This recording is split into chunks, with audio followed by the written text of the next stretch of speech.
വലിയൊരു മഴ വന്നിട്ട് പോയി.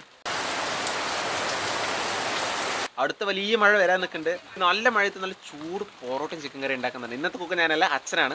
അപ്പോൾ വീഡിയോയിലേക്ക് പോവാം. കുറച്ച് മൈദ എടുക്കുക, അതിലേക്ക് ഉപ്പ്, സോഡാപ്പൊടി, 2 മുട്ട, പിന്നെ ഒരു വൈബിന് വേണ്ടി കുറച്ച് പഞ്ചസാര, പിന്നെ വെള്ളം, പിന്നെ വൈബിന് വേണ്ടി കുറച്ച് പാല്. നല്ലപോലെ ഇളക്കി കുഴച്ച് ഈ ഒരു പരിപാടിയിട്ട് മാറ്റി വയ്ക്കുക. കുഴച്ച് വെച്ചത് എടുത്തിട്ട് ഇടിച്ച് പതവാക്കിയിട്ട് ഒന്നുകൂടെ എടുത്ത് വയ്ക്കുക. എന്തൊരു പെർഫെക്ഷൻ ആണല്ലേ, ടാലന്റ്. ശരിക്കും പരിപാടി എല്ലാവരും കൊണ്ടും പറ്റില്ല കേട്ടോ. അതിന് സെപ്പറേറ്റ് ഒരു കഴിവ് തന്നെ വേണം. അതേസമയം അമ്മ ഇവിടെ ചിക്കൻ കറി വെച്ചുകൊണ്ടിരിക്കുകയായിരുന്നു. ചിക്കൻ നല്ല മാരിനേഷൻ എല്ലാം ചെയ്ത് മാറ്റി വെച്ചിട്ടുണ്ട്. വെളുത്തുള്ളി ഇഞ്ചി അരച്ചത് അതിലേക്ക് ഇട്ട് കൊടുക്കുക, മിക്സ് ചെയ്യുക. പിന്നെ കുറച്ച് തക്കാളി ഇടുക, വീണ്ടും മിക്സ് ചെയ്യുക. Welcome back to the porotta show. രണ്ടുപേരും ഇഞ്ചോട്ടിഞ്ച് പോരാട്ടം. അമ്മ ഇതാ ചിക്കൻ കറിന്റെ ഫൈനൽ സ്റ്റേജിലേക്ക് എത്തിക്കൊണ്ടിരിക്കുകയാണ്.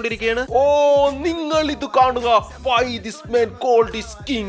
ഇത് ശരിക്കും ഒരു ആർട്ടാണ് കേട്ടോ. ഇത് കഴിച്ച പൊറോട്ട കയ്യിൽ പോയി. അതെ, ഞാനൊരു ഷെഫാണ്. അച്ഛന്റെ കയ്യിലുള്ള ഒരുവിധ സ്റ്റെപ്പുകളൊക്കെ ഞാനും പഠിച്ചിട്ടുണ്ട്. അങ്ങനെ ചിക്കൻ കറി ഇവിടെ തിളച്ചുകൊണ്ടിരിക്കുകയാണ്. അപ്പോഴേക്കും നമ്മൾ എല്ലാ ബോളുകളും പിടിച്ച് വീശി മാറ്റി വെച്ചിട്ടുണ്ട്. എന്ത് രസല്ലേ. Finally curry is there. അങ്ങനെ ഫൈനലി നമ്മുടെ പൊറോട്ട പരിപാടിയിലേക്ക് കിടന്നു. വിറകടുപ്പിലാണ് കേട്ടോ നമ്മൾ നോക്കുകയാണ്. അച്ഛൻ ക്ലിയർ ആയിട്ട് പണിയെടുത്തുകൊണ്ടിരുന്നാലും എന്തെങ്കിലും ഡൗട്ട് വന്ന് അപ്പം എൻ്റെ അടുത്ത് വയ്ക്കും. അതിനുവേണ്ടി ഞാൻ നിൽക്കരുന്നിട്ടാ. അങ്ങനെ നമ്മുടെ പൊറോട്ട റെഡി ആയിട്ട് ഇനിയാണ് മെയിൻ പണി. നിങ്ങൾക്ക് കരാട്ടെ, കുംഫോ, നാടൻ തൊലി എന്തറിഞ്ഞാലും ശരി അടിച്ചതിന്റെ ആത്മാവരെ എനിക്ക് ഓടണം. കണ്ട ആവി പോണത്. പൊറോട്ട ഉണ്ടാക്കുന്നതിന്റെ റിലാക്സേഷൻ പറഞ്ഞതാണ്. നമുക്ക് എന്ത് ദേഷ്യം ഉണ്ടെങ്കിലും ഇവിടെ അടിച്ച് പൊളിച്ച് തീർക്കാം. ഈ കണ്ടമാനം അടിയും പിടിയും വെട്ടും കുത്തും എല്ലാം കഴിയുമ്പോഴാണ് നമ്മുടെ പൂ പോലുള്ള പൊറോട്ട ഇങ്ങനെ റെഡി കിടക്കുക. ഇതേ നോക്ക്, കിടക്കണ കിടപ്പ് കണ്ട, വെട്ടിയിട്ട ബായത്തണ്ട് പോലെ. ഇനി നമ്മുടെ പരിപാടി 2 പൊറോട്ട എടുക്കുക, ചൂടോട് കുറച്ച് കറി, പിന്നെയും കുറച്ച് കറി, പിന്നെ കുറച്ചുകൂടെ അധികം കറി. Wow, looks so amazing. Finally, that's the moment of the truth. അതിന്നൊരു നല്ല പീസ് പൊറോട്ട വലിച്ചെടുത്ത് കറിയിലിട്ട് നല്ലപോലെ കുളിപ്പിച്ചതാ ഇതുപോലെ എടുത്ത് വായിലിട്ടാൽ പിന്നെ ചുറ്റുള്ളൊന്നും കാണാൻ പറ്റില്ല. പൊറോട്ടയുടെ മുച്ച കൂടി